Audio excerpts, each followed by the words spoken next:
થશે। ભજન કરવામાં ખબર પડે ને, પોતાની ચેતના ઉર્જા અને જાગૃત કરવું પડે। આત્મા શું, પરમાત્માની યાત્રા કાપવી પડે। કિશોરભાઈ એક ભજનમાં હમણાં કીધું હતું કે આંખો હોવા છતાંય અંધા છે। કબીર સાહેબે કીધું એમ કે અંધે કે દેશ में आईना का व्यापार करना है। આંધળાઓનો દેશ છે ને એમાં અરીસાનો વેપાર કરવાનો છે। આ સદગુરુના ઘરની વાત છે, જો સમજણમાં આવી જાય તો। એટલે સવારામ બાપાએ કીધું કે ભજન વિના મારી ભૂખ નહીં ભાગે। હવે ભજન કરશું કોનું?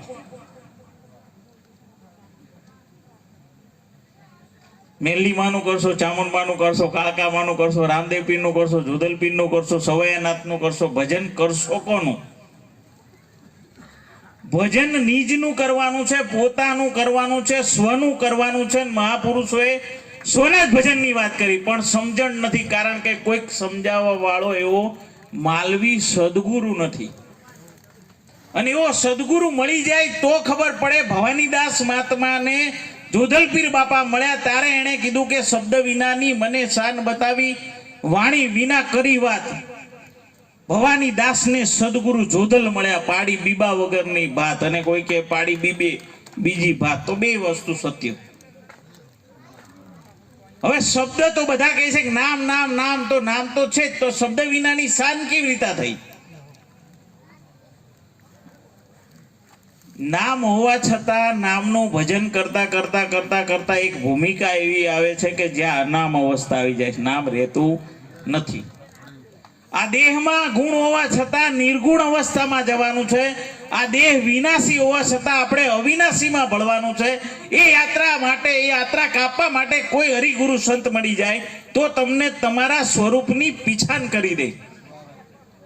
આપણે બધા ભજનમાં બેસીએ છીએ, જેથી ભજન તમારામાં બેસે ને એની જય બોલાય। જય અત્યારે એટલા માટે બધા જોધલ પીર ને રામદેવ પીર આ બધાએ ભજન પોતામાં બેસાડી દીધું। રામદેવ પીરે ક્યાંય ના કીધું મારું ભજન કરજો, જોધલ પીરે ક્યાંય ના કીધું મારું ભજન કરજો, કબીર સાહેબે ક્યાંય ના કીધું મારું ભજન કરજો। એમણે છેદન ભેદન કરી દીધું, વાત કરી દીધી। તમે રામદેવ પીર કરો। રામદેવ પીરને સમજવા માટે હું એવું કહું કે એક જન્મારા નહીં, અનેક જન્મારા તમે લો તો રામદેવ પીર વાતની વાત આજે પણ ના સમજાય, કાલે ના સમજાય।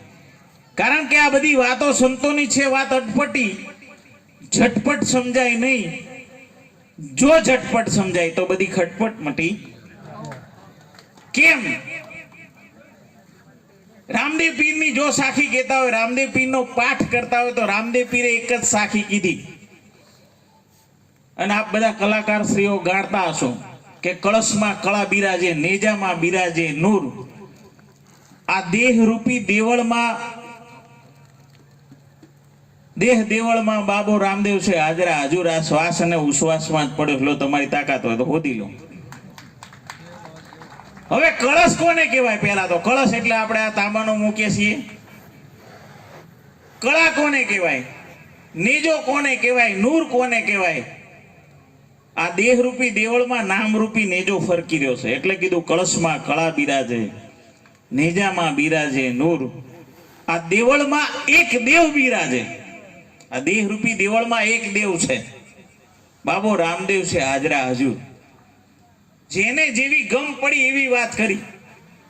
ડોક્ટર બાબા સાહેબ આંબેડકર ભણેલા હતા એટલે એને ઇંગ્લિશમાં કીધું, every human body walking and talking to the mini temple.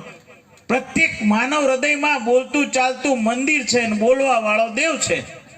આ જ વાત બુદ્ધ ભગવાને કીધી, અપો દીપો ભવ, તું તારો દીપક છું। આ જ વાત દાસી જીવણ સાહેબે કીધી કે પોતાના મંદિરિયાની પતિત નથી પાળતો, એ પારકે મંદિરિયે પૂજવા, એ મંદિરિયાથી પાછો વળે તાર પોતે લક્ષ 84માં જાય। આની આ જ વાત કબીર સાહેબે કીધી કે મુકો કહાં ઢૂંઢે બંદે મેં તો તેરે पास में, नहीं में जप में, नहीं में तप में, नहीं तीर्थ व्रत उपवास में, मैं हूं हर श्वासन की श्वास में, मैं हूं एक विश्वास में। आनी आज बात जोधल पीरना शिष्य भवानीदास महात्माए कीधी કે તમે જોજો રે આમાં જંત્રીનો બજાવનાર કોણ છે। એને બીજા ભજનમાં પણ કીધું કે તેરા નામ નિરંતર નિરખ્યા ગુરુ ગોસાઈ આ ઘટમાં રે આ ઘટમાં। તો વાત બીજે તો બતાઈ છે જ નહીં, તમે બહાર શોધો છો, એ અંદર છે। તો આ જે ચેતનાઓ તમારી છે, જે અંદરની ચેતના ઉર્જા, એને જાગૃત કરવાની છે, એનો વિકાસ કરવાનો છે, સુરતાને જગાડવાની છે. એટલે સવારામ બાપાએ કીધું કે કોઈ સુરતા સુઘડ અણઘડ છે સુરતા, પણ કોઈ કારીગર એવો મળી જાય. પથ્થરો હોય બહાર પડ્યો, કંટાળો તમને નહીં આવતો ને ભાઈ?